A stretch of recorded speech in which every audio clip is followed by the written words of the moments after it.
Suspended in such a way that it can oscillate. Would you call it a simple pendulum? No, simple pendulum is simple. String and an object, right? In fact, you have another one called a compound pendulum. You have one more called, that I can think of, called a Cater's pendulum. You have different kinds of pendulums. But you only have to talk about physical pendulum. And that's because one student from the other class asked me about it. Otherwise, I would not have. So you have a baseball bat suspended, right, with a hole in it, and it's oscillating. Can you give me a formula for its period? What do you think the period will depend on? Can you give me a formula for its period? What do you think it will depend on? Center of mass is I. It'll depend on the rotational inertia, correct? It'll depend on the rotational inertia, yes. What else?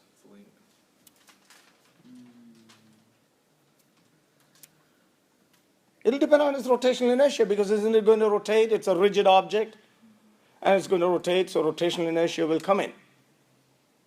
Would you have to consider its whole length? Wouldn't you consider the length of the center of mass? Correct. You will consider its length from the point of support to the center of mass. Remember when you did that lab? The ballistic pendulum, how did you measure the length? Did you measure from the top to the exact bottom there? No. You measured it up to the center of mass. That was the same thing. So finally you come up with a formula. This is the center of gravity, and h is the height of the center of gravity below the axis of rotation, and the formula is 2 pi square root I by mgh. And of course I is the rotational inertia of the object, and that might change. You know, whatever the object is, depending on the object, it will change. M is the total mass of that object.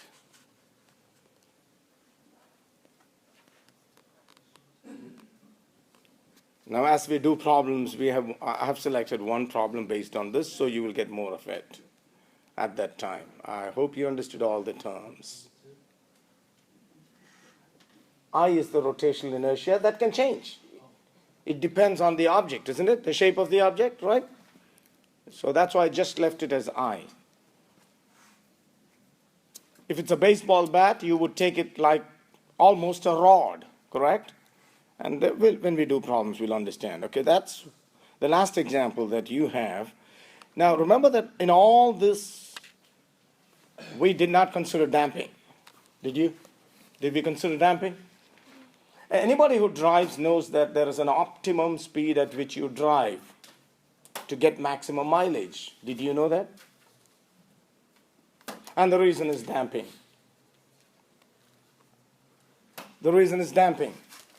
If you drive at 90 miles per hour, you're not going to get good mileage. Neither are you going to get it when you drive at 20 miles per hour. So there is a range where the damping is the least. What am I trying to say? There the damping is due to air resistance chiefly, isn't it? And there's a lot of air resistance. Although they have shaped it to be aerodynamic, there is a lot of air resistance. I'm trying to tell you that damping depends on velocity. Is that clear? What else do you think damping depends on? What if you were driving through water? Would you have the same damping as you were driving through air? Definitely not. So damping also depends on the material. So damping depends on two things. It depends on the material, it depends on the speed. And you can see both of that in that equation. B is called the damping constant. It depends on the material.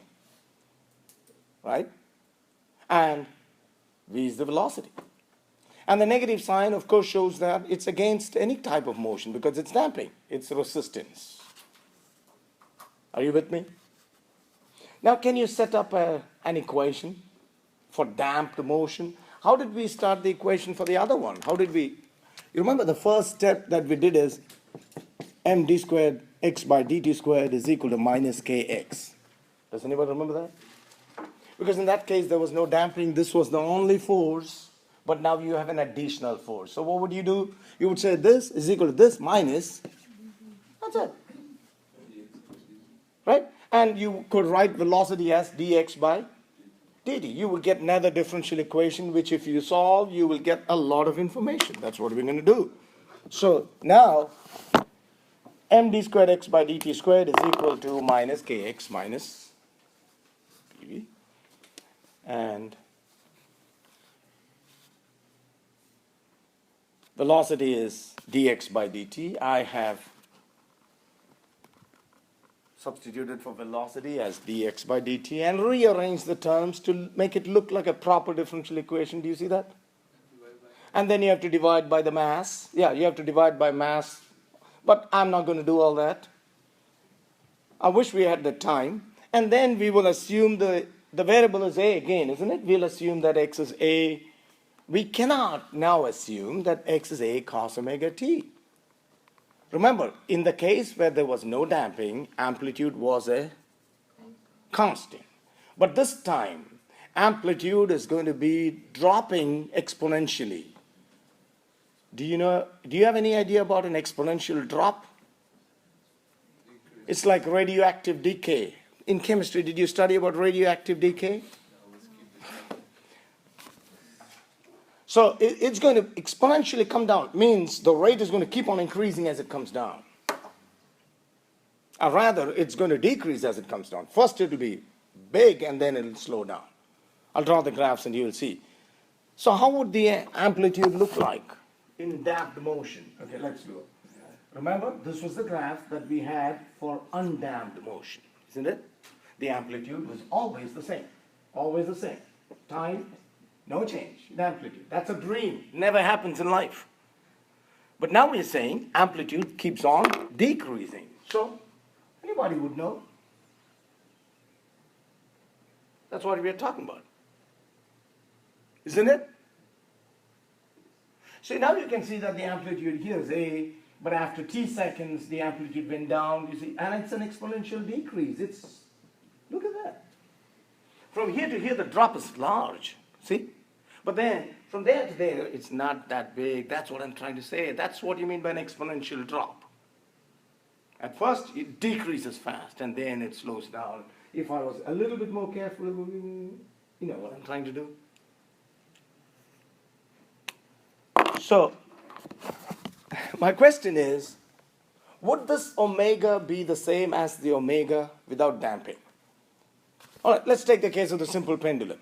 First it's oscillating in air, then it's oscillating in, I can't say water, let's say a lighter liquid, not as thick as water, right? And alcohol maybe, or even lighter. And what will happen to its amplitude? It will go down. But I'm concerned about its frequency. Will the frequency be the same when it's oscillating in air and in that liquid? What do you think about the frequency? Will it decrease or increase in that liquid? Common sense? Decrease, definitely. So the frequency changes. That means the omega here is not the omega when it's in free oscillation. So there's free oscillation frequency and there's damped oscillation frequency. They are different. We'll get to that. I introduced a new constant here. Did you see that? Gamma is related to B. It's actually B by 2 times the mass. It's called the damping coefficient. Okay, 2 names. This is damping coefficient. This is damping constant. You see the difference in the names? B is damping constant. Gamma is damping coefficient. So you have to remember this relation. And now you're thinking practically, what's the use of this? Aren't you thinking? What's the use of this?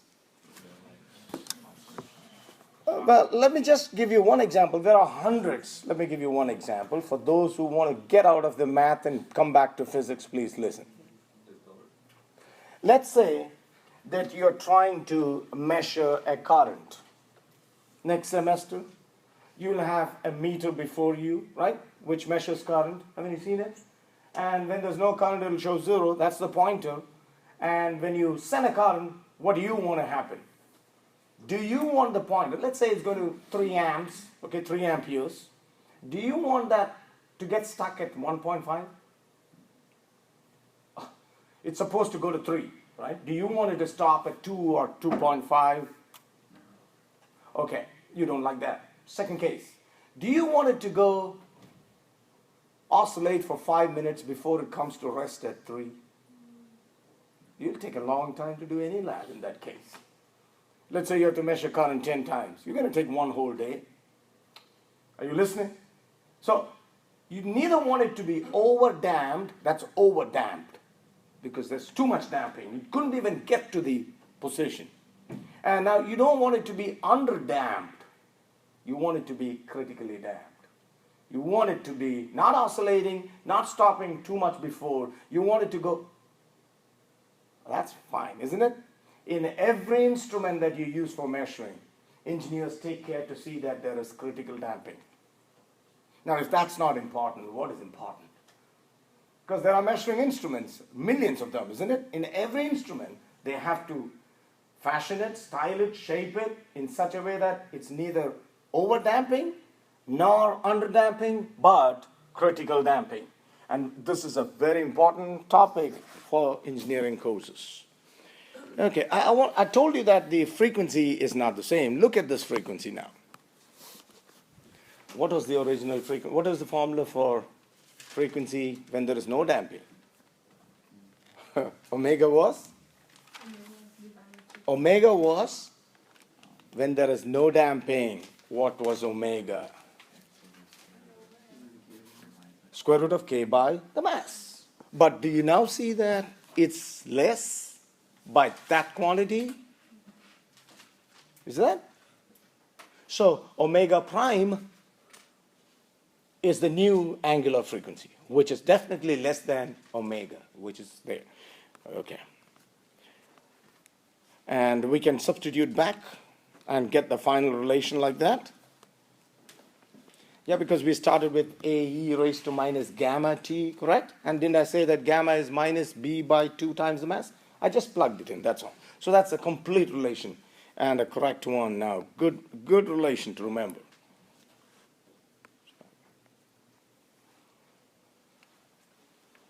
So, frequency, the same change. And I've shown you now the 3 types of damping, A, B, and C.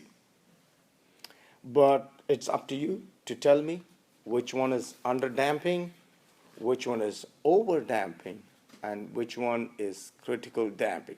If you're not able to do that, you kind of wasted your time here. Okay, let's go for A. What is that? Let's start with A. Is that under damping, over damping, or critical? Under damping. What about B? Critical, because it's getting to the 0 point. You see, that's the 0 of displacement, right? Although I didn't label it. Now, displacement is here. Okay? And that's the amplitude. It's the other way. And definitely C is over damping because it stopped before the amplitude. See? It didn't even get to the amplitude. Look at that. So if you have an instrument built like that, you're going to have all wrong measurements. So when we look at the design considerations of even a small instrument, there are too many. And behind everything, there are engineers working, redesigning, making it better and better. That's why we pay them. And you're going to be one of them, hopefully, in a few years' time. Have you ever heard the music system playing loudly in your room? It's a very good music system, but sometimes you see other objects in the room vibrating. Not all the time, but sometimes. Have you ever experienced that in your life? Especially if it's playing at high volume. That's when, not all the time, and suddenly you say, what? What was that? Now, let's think about it. Why? See, if I tap an object, as long as I keep on tapping it, I can change its volume, the loudness. I cannot change its frequency. The frequency, see, the loudness is increasing, but the frequency is the same. As long as I don't have a sore throat, My natural frequency is the same. I can change the loudness. So when you study music, there are two very important quantities. One is called the pitch, which is frequency. The other is called loudness, which is the square of the amplitude. Did you hear me? Pitch is frequency, and loudness is the square of the amplitude. That is why in all the energy formulas, we were getting the square of the amplitude. Did you notice that? Half Ka squared, half Kx. Come on. So you cannot change the pitch. See, the frequency of this is different from the frequency of this. It's different from the frequency of this. Can you make the difference? So they all have a natural frequency of their own. When they are left to vibrate freely, free vibrations, they have a natural frequency of their own. All right, keep listening. Now the question is, let's say that the frequency of an object is 200 hertz, natural frequency. Is it possible to make that object vibrate at 300 hertz? Is it possible to force it? Yes. What do you have to do? Bring an object that's vibrating at that frequency and keep it close to this object. Although the natural frequency of this object is 200, it's being forced to vibrate at what? 300. It doesn't like it though. What does that mean? Its amplitude will not be as big. But now if you change the forcing frequency and lower it, keep on decreasing it, the closer the forcing frequency gets to the natural frequency, the bigger the amplitude of oscillation. That should make sense. And if their frequencies are exactly matched, like the forcing frequency is exactly equal to the natural frequency, then what happens with the amplitude? It becomes maximum, largest. That is called resonance. That's why bridges break and become dust. Exactly. Earthquake. We'll talk about that. That is correct.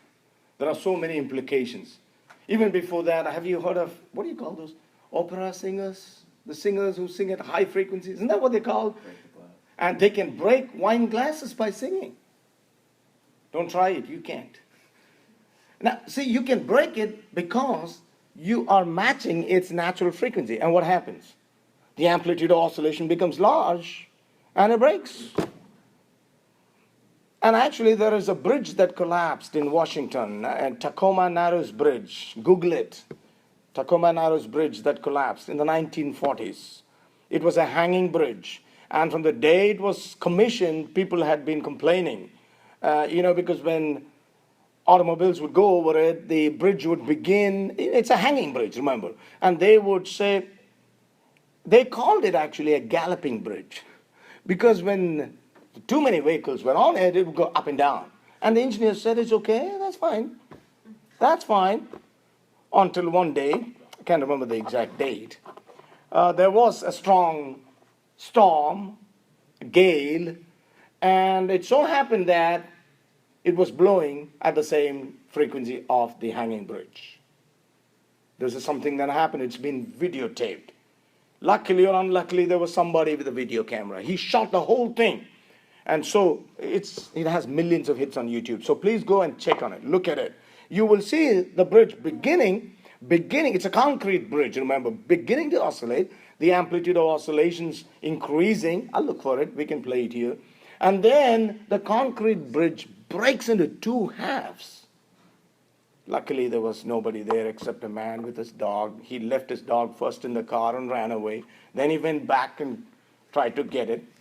I think nobody died except that poor little dog. I don't know.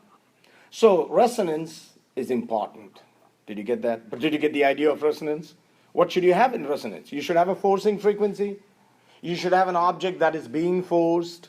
This is one of your labs in the next semester. You actually produce, not one.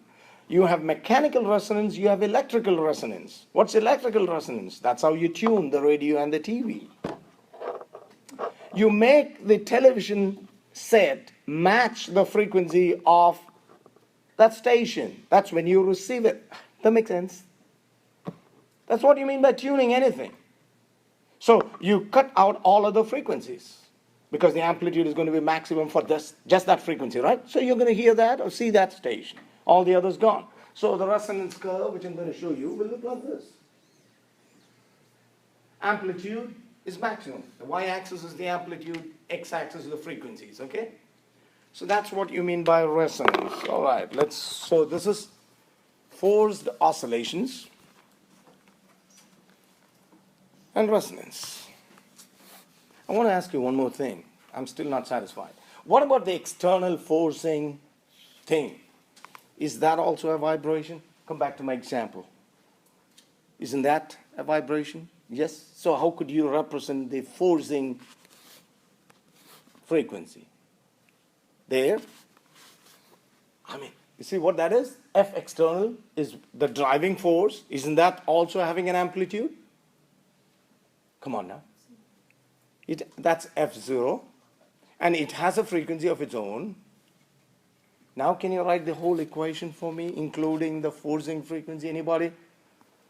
So there is damping and there is forcing frequency. So how would your equation look like? By now you should be able.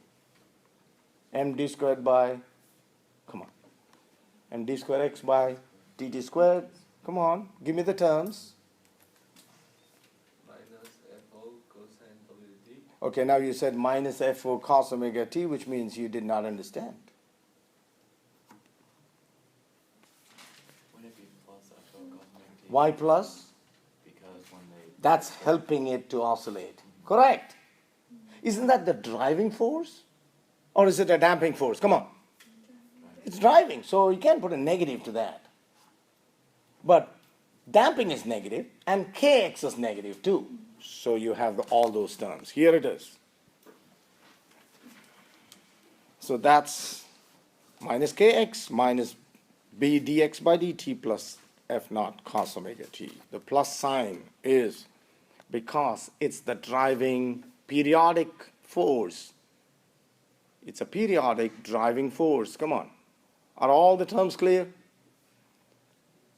Actually, we could put x is equal to, a naught e raised to minus gamma t cos omega prime t plus phi and derive this whole thing. And if I had time, I would have done it. It's given as a special section in your textbook, and I believe that everybody will study it. You know what I mean. But I'm not going to do it. The formula for amplitude is interesting.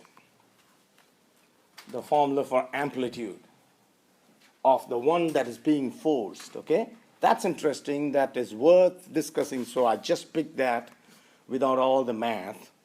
And this is how it is. Do not try to cram it. Just try to understand it. There's a lot of stuff that you have to understand. First of all, do you know what F naught is? That's the amplitude of the driving force, isn't it? Amplitude of the driving force. Mass of the object that is being driven. Do you know the difference between these two? What are they? Come on now. What's omega naught? That is the 200 hertz. What's omega?